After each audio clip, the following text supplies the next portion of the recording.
Hi, Ange. What's the latest with your injuries, please?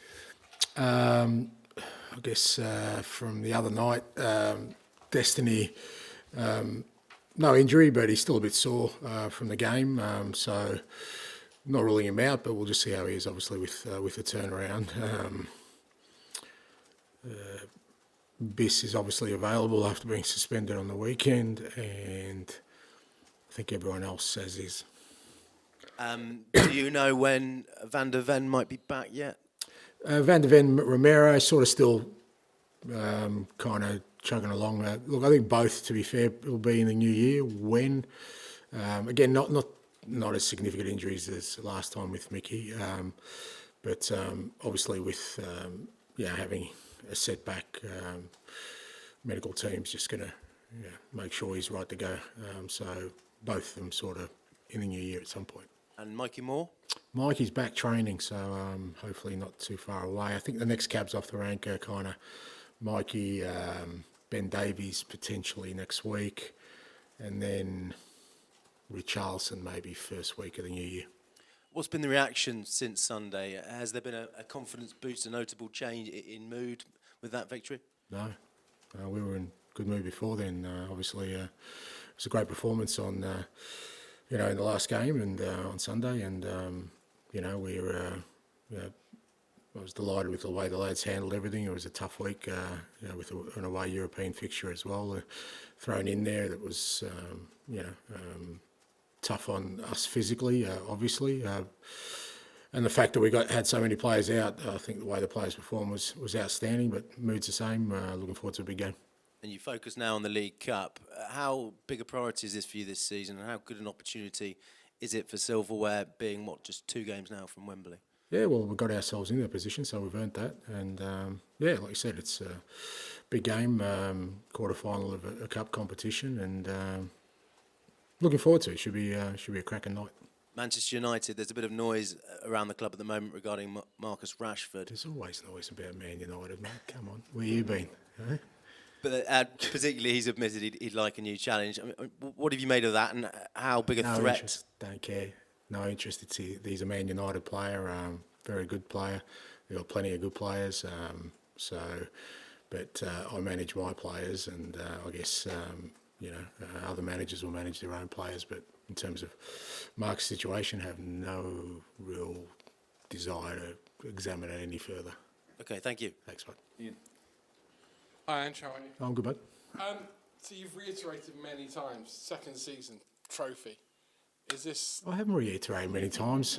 Yeah. But if you ask me a question, I'll answer it. So if you ask me 100 times, I'm going to answer it 100 times. But I'm not going to walking around with banners saying, I'll win things in my second year. But, ask me the question, I'll give you the answer, and it is what it is. Here's the question then. Now tell me, mate. Okay. You're so close if you win tomorrow night to getting your hands on a trophy. Can you almost feel like this game is the most important game of your season? No, I don't think quarterfinals is close. You get to a final, then you're close. There's still a fair bit of football to be played. All we can do is, be ready for tomorrow night. Like I said, good game. Big opponent. They've done well in cup competitions the last couple of years. We're at home, which is great for us with the support behind us, and as you said, an opportunity to get to a semi-final. So I think that's enough kind of motivation and kind of focus we need for this game. And again, with your philosophy, and I'm kind of like not wishing to poke the bear here, but with your philosophy being what it is, and you've always said you'd rather play well and keep things going and the players know where they are rather than have high-profile wins here and high-profile wins there. But now you are within sight of semi-finals and maybe a final. Would you park that a little bit to one side just to get through these next 2 rounds and the final? I want to win, and I want to play well. I don't think that's anything new, and that'll be it tomorrow night. We'll go out there, try and play our football, and if we do, we'll be hard to stop, as we have been this year. Finally, a quick one on, you obviously won at Southampton brilliantly on Sunday, 5-0. Russell Martin was sacked straight after the game, the same day that Gary O'Neill lost his job at Wolves. Quick word on those two, and whether or not Managerial careers in the Premier League are becoming more and more precarious, even since you've arrived in the last 18 months. Yeah, I think that's a fact, mate. You don't even get sacked in the morning now. You've got to change the song, mate. So, it's crazy. I don't get it. I mean, I don't know what the average tenure of a Premier League manager is these days, but this notion that clubs want to bring managers in and build stuff, it just doesn't exist, because we all understand.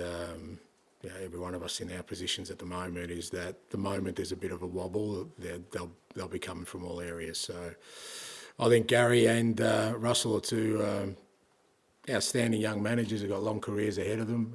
Unfortunately, I think for them, they're beginning their careers. That's what a manager's career is going to look like. I think you're going to find that from now on, managers are going to have about 20 clubs on their CV, even the successful ones, because the ability for clubs to just stick with one person just doesn't seem like it's feasible anymore. So, but I've got no doubt both those guys will bounce back. They'll have learnt from their experience for sure, like we all do, and hopefully in not too distant future they're back doing what they love. Thank you. Hi Ange. Lucas Bergvall impressed in the number 6 role on Sunday at Southampton. You've got Yves Bissouma back tomorrow. Just how tough a decision is that for you in midfield? Well, it's good to have an option there. Lucas did fantastically well the other night, and he has done in the last 2 or 3 games he's played for us. He's really made an impact. But the other night I thought it was really good. In the first half he kind of showed a real maturity playing that role, discipline, real quality as well. So it's good to have that option. Having Biss available is great as well. So I'll make a decision tomorrow. But at the same time, that was Lucas's first start for quite a while, and he did tire noticeably in the second half. So we'll just have to see how he's recovered from the game. Fraser Foster's done well in net since coming in. Just for you, just how good has he been between the sticks? Yeah, he's been great, and no surprise to me. I put him in my Europa squad. That's how highly I rated him, mate. And then finally, Yang Min Hook has arrived in the country. Have you had an opportunity to meet him yet? Yeah, he's been in the building the last couple of days, sort of, having a good look around. Obviously, we can't register until the 1st of Jan, so he won't train with us. But I always feel it's good. I had this experience at Celtic with the Asian lads we brought in, the Japanese Korean boys, bringing them in before Christmas allows them to settle in, especially off the field. And that way, by the time we get to register them in a couple of weeks, they're already settled and can train fully. So, but yeah, it's good to see him around. He's been obviously doing some English lessons, which is great. He's already sort of conversing, and great to have him in the building. Thanks, Ange. Thanks, bud. Pass to Jay, please. Hi, Ange. Just wanted to start by asking, how has Archie Gray adapted to being a centre-back, and are there any players who've helped him with that process? How do you think he's adapted, mate? Pretty well. Yeah, well, you're a fair judge then, mate. You don't need to ask me. He's done really well, and it's a credit to him, mate. He's like I said, 18 years old, asked to play in a position he's probably never played before at the toughest competition in the world, plus in Europe, plus for multiple games. Because sometimes in a one-off you go, okay, you can sort of fill in, but he hasn't missed a beat, and it's brilliant to watch. I think all the lads have obviously helped him in that sense. I mean, Radu is kind of the experienced one, so to speak, at the age of he's got Radu and Destiny, I think, at 22 either side of him. So, but that's where we're at at the moment in terms of the squad, and I think all the young boys are kind of stepping up. And I just think that's super exciting that through a tough period for the club in terms of where we're at from a squad perspective, the young guys are shouldering a big part of the load. I think that's a brilliant thing for us, because once we get to the other side of this and hopefully get to some smoother waters, they're going to be so much better equipped for what's ahead. But yeah, Archie's done really well. His defending has been really solid. He still has, obviously he's got the quality on the ball as well, but just the way he's handled the fact that we're asking him to do a really big job, like I said, and not just for a one-off game. I think he's handled it brilliantly. Just wanted to ask you about Jed Spence again. He's not played a lot of football, but started for the first time on Sunday. How's he feeling, and is he ready to potentially play a few more games and maybe even tomorrow night? Yeah, absolutely. No, Jed was, again, he was outstanding the other night. I said after the game, credit to the work the coaches have put into him and him, where, a guy hasn't started for quite a while comes on and makes an impact. Again, it wasn't just about him sort of, filling a spot for us. He actually made an impact. I thought he was really good on the night. He obviously got tired, very tired in the second half, understandably so. But again, great for us to, in this period as well, to have somebody like him who's already kind of established player come in and help us. And he's recovered well from the game. He's obviously, like I said, he was tired, but I think he just felt really good that he could contribute and show what he can do. And look, I'm sure he'll get more opportunities. There were some chants aimed towards the board during Sunday's game. I'm not too sure if you heard of them. If you did, I just wanted to know what your reaction to them was. That's for the supporters, mate. It's not about. I've said it a million times. They have the right to express whatever they need to express, and but hopefully they got to enjoy the other night. It was a special performance by the lads, especially in that 45 minutes, and we're going to need them tomorrow night. I've spoken about sort of the atmosphere we got in Galatasaray and at Ibrox. I'd love that to be our atmosphere tomorrow night, because it'll certainly help us overcoming a tough opponent in a really big game. James. Hi, Ange. I know you're often reminded of the wait for a trophy here. But do you think United actually are quite a good example of how winning a domestic cup isn't a panacea sort of by itself? Yeah, look, I've said that before, and I guess it depends sort of which way you look at it. I always feel that, when you're building something, and certainly what my ambition is to build, a team and a club that has an opportunity for sustainable success, then no, just winning a trophy I don't think shows that you've done that. But it can help the cause for sure, because it allows you then to have belief in you having the ability to win things and create an environment that does bring trophies to the club. So it's not, it's definitely something that can help with the process, but it's not, just my belief, but I just don't think it's the be all and end all if all the other factors aren't aligned with it. And what are those factors? Those factors is how the team is performing across all competitions, how its squad is developing. Is it stable? Is it consistent? Is there growth there? So that when you win one trophy, you're then in a position to win a second trophy. But if you win one, but then you kind of fall off a cliff in everything else, then I don't think it's the way forward. What have you made of Ruben Amorim in terms of the impact he's had at United since he come in? Yeah, look,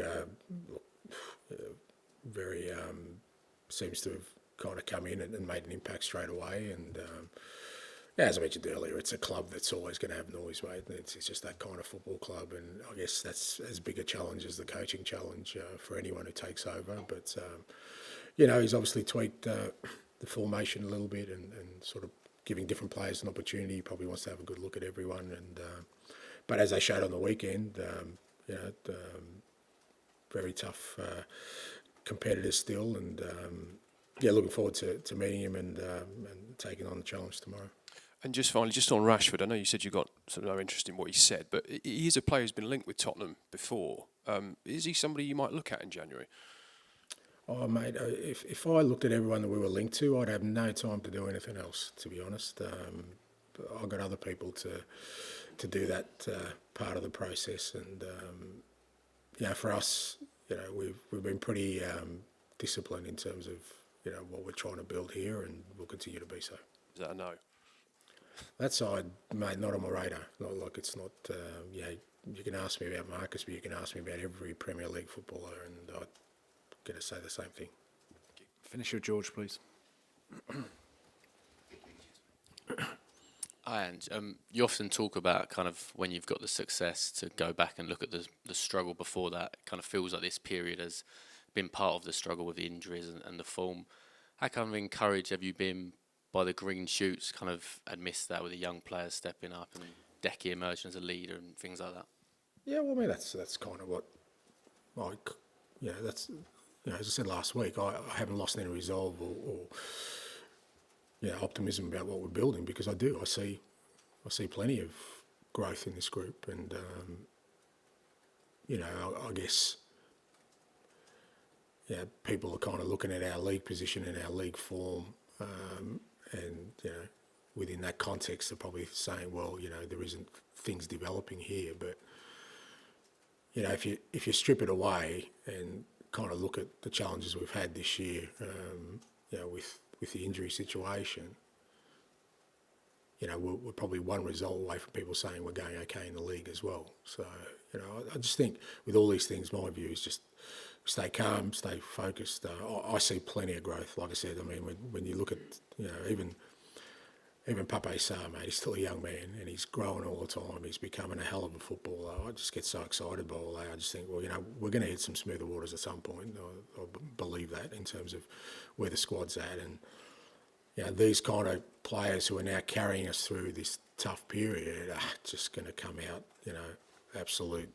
You talk about mentality. They've got through that, not only got through it, but helped the club through it at such a young age.